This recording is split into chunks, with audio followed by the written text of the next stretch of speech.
And now to Eddie Aruza and the man charged with proposing ethics reform in Illinois. Eddie. Phil, it's been 5 months since Rod Blagojevich's impeachment and the ensuing cries for ethics reform. From that, Governor Quinn established a blue ribbon commission to draw up legislative proposals to reform Illinois politics. And then in late April, the Illinois Reform Commission delivered its sweeping report containing 34 recommendations for legislators to consider. Well, the General Assembly passed ethics reform legislation before the end of its spring session. But now Senate President John Cullerton and the chairman of the Reform Commission are engaged in a public feud over whether the new laws provide any real substantive change. Well, joining us now is Patrick Collins, chairman of the Illinois Reform Commission. Pat, always nice to have you on the show. The public feud that I'm referring to has taken place mostly in the pages of the Chicago Tribune, but evidently it's now taken to the airwaves here. President Cullerton, in an editorial, was dismissive, to say the least, of a lot of your recommendations. But he says that Illinoisans won with the package that they have passed. Agree or disagree? I disagree. I mean, he said they won big, and I think that adjective also is something that's I would disagree with. We got some reform.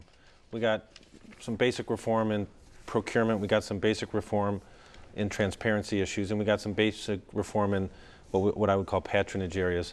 But the real marquee issues, the issues that we believe were game changers, we at the Reform Commission, campaign finance reform, government structure reform, things like redistricting, legislative leader term limits, and then there were some enforcement reforms, wiretaps.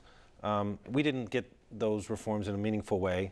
We got some watered down reform in campaign finance, and it was really those areas that I think would change the landscape in Illinois, and I think that's what Illinoisans deserve, particularly after Blagojevich, after Ryan, after all the late night TV show jokes, and that we didn't get it.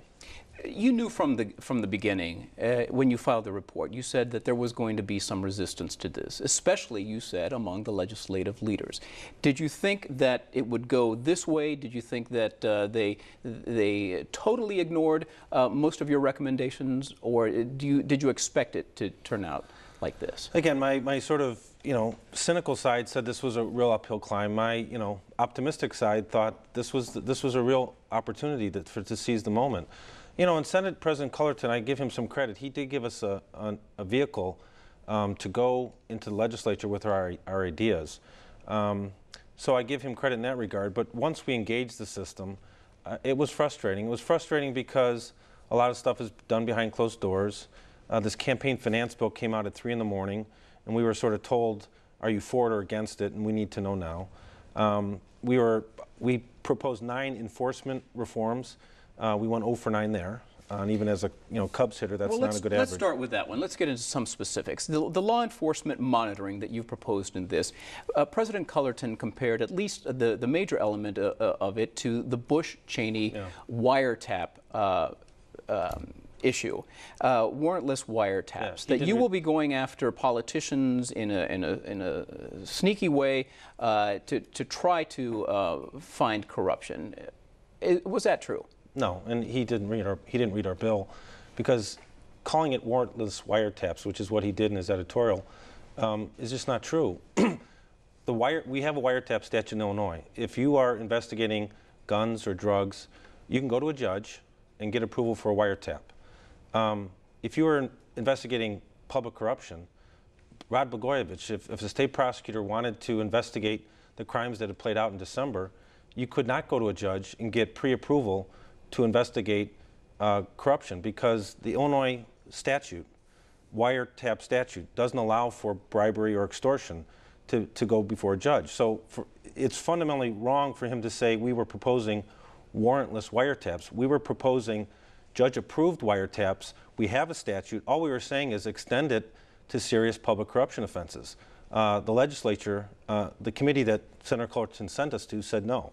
So I think he's just wrong in the criticism he says. And I think that's part of the problem. He wanted to phrase it in this Bush patriotism thing, and it's just wrong. It's not what we proposed. You also proposed legislative leader term limits. What he points out is that you offered no explanation as to how term limits for the legislative leaders targets corruption, that you have no evidence in there. See, and I think what he also misapprehends is our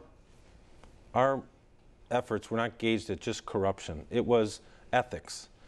It was reforming Illinois government. It wasn't just corruption. One of the complaints that we heard in Springfield is, why are you trying to change the legislature? We haven't been indicted, as if indictment is the standard for change.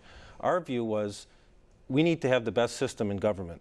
I think most objective observers, and frankly many legislators, when they would corner me, would say, there's a power problem here. There's two people who make all the rules. And I think, frankly, we witnessed it. Speaker Madigan is one that you're referring to. Speaker Madigan and Senate President Cullerton. I mean, and you know, it's different whoever's in power, so it's not a personal thing. But in Illinois, we have a system where a couple people control a lot of the legislative games, and I think that's a problem. When you're talking about reforming government, it's not a corruption issue. But is it the office, or is it the amount of time that these individuals are in office? Because you're saying President Cullerton is one, but he's only been in that position for just about 6 months. You know, I think most people would say it's been a breath of fresh air in some respects compared to his predecessor, Senate President Jones. So I think the issue is, again, we're not calling people corrupt, but we are saying there's a structural issue in government, and legislative leader term limits are an issue. And let me be real specific about what the tangible benefit would be. There was a bill that mirrored our campaign finance bill that was in the House, House Bill 24. By the end of session, it had 49 sponsors. It didn't get out of Rules Committee. It didn't get called for a vote. House Bill 7, which was the Senate 3 in the morning bill, gets rushed in and gets a vote right away. What was the difference? Well, one had the Speaker's blessing and one did not, even though 49 people supported it. Let's get to a couple of other issues, that reforms that you called for. Campaign contributions. You were calling for limits, $2,400 for an individual, $5,000 from a PAC. Mr. Cullerton says that that's too low, that it gives rich candidates the upper hand, and that it just transfers campaign funding to these so-called SWIFT votes or 527 committees. Yeah, and again, I'm not sure. If you look at the 177 legislators, the House and Senate in Illinois, if you look at their D2s, not many of them get $2,500 contributions. And that's another problem. It all goes to leadership, Speaker Madigan and President Cullerton. Who can then redistribute it. Yes. Right. And it goes in big numbers. Our problem with the campaign finance bill, in short, first of all, the bill's not even taking effect till after the next round of elections. I mean, think about it. We have the sense of urgency, we have these problems, we have these campaign finance scandals, and we got to wait 2 years. The numbers are too high.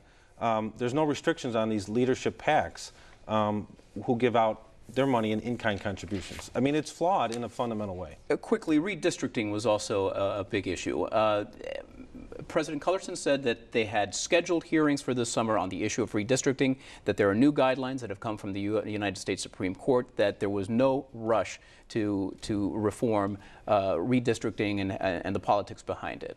Again, why not wait for these hearings? Well, it's not a matter of waiting. It is a matter of committing to a process. We agree with Senate President Cullerton this is a complex process, and we weren't saying that something had to be passed this session, but there has to be a path to how we're going to get meaningful reform and redistricting. It's a fundamental issue of ethics in government.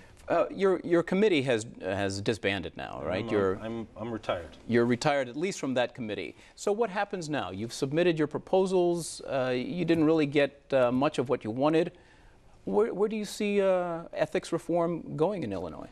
Well, this is really where I think the people and the voters come into play. I mean, if the losses that happened or the reform we got is satisfactory to people, then it's dead.